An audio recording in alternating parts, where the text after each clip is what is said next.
In 1988, Barry Leffman, who was 24 at the time, was wrongly convicted with murder, rape,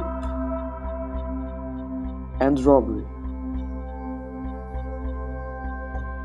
It all started on the 13th of August 1987, when a female victim was found dead in her apartment.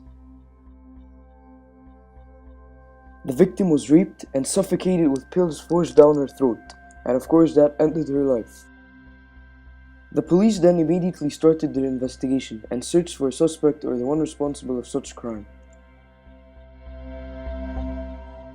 However, police focused on the 24-year-old Barry Leffman, who was the victim's neighbor, and they focused on him due to his injured finger, which police thought could be perhaps an outcome of the crime.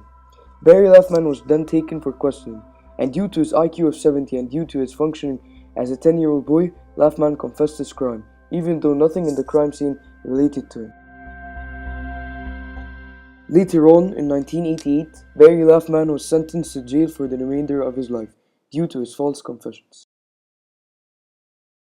Years later, police tested the semen found on the victim's vaginal swab, and found type A blood, which was different of Barry Leffman's, who had B blood type, but this was still not enough evidence to prove Barry Leffman's innocence. After 16 years of prison, Barry Leffman was finally a free man, after STR or short tandem repeats DNA test was made and proved Barry Leffman's innocence. He later then walked out as a free man on the 26th of August 2004. Now let me introduce you to STR and RFLP. Beginning with RFLP, RFLP was founded by Sir Alec Jeffreys in 1984. RFLP are fragments of DNA. The process of RFLP begins when the white and red blood cells separate to the centrifuge. Then follows the extraction of DNA nuclei from the white blood cells. Moreover, the DNA strands cut using restriction enzymes. The fragments are then placed in a bed which is filled with agarose gel. Then the DNA segments are sorted by length using electric currents, and nylon is used to blot the DNA.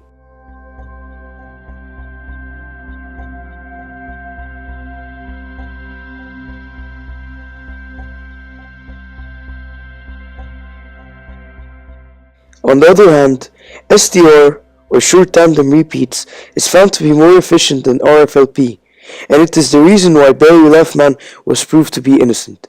STRs are short sequences of DNA that have a normal length of 2 to 5 base pairs, and they are repeated many times. On the other hand, PCR is a technique where multiple copies of a DNA segment are made. STR is very accurate and precise, and can be used to copy or amplify a specific DNA target from a mixture of DNA molecules. But PCR is a method of copying certain DNAs, and it is only used when STR is in place.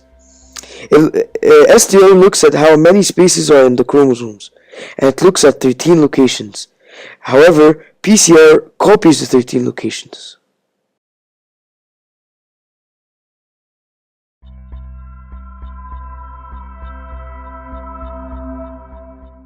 As for CODIS, it is a system in which the FBI stores our DNA fingerprints.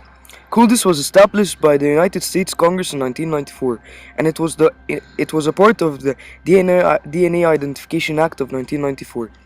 The purpose of CODIS is that it matches the DNA profiles together. It helps us find people that have already committed a crime. In addition, it stores their DNA in case if they commit another crime. CODIS is really successful because it helps catch the perpetrators faster.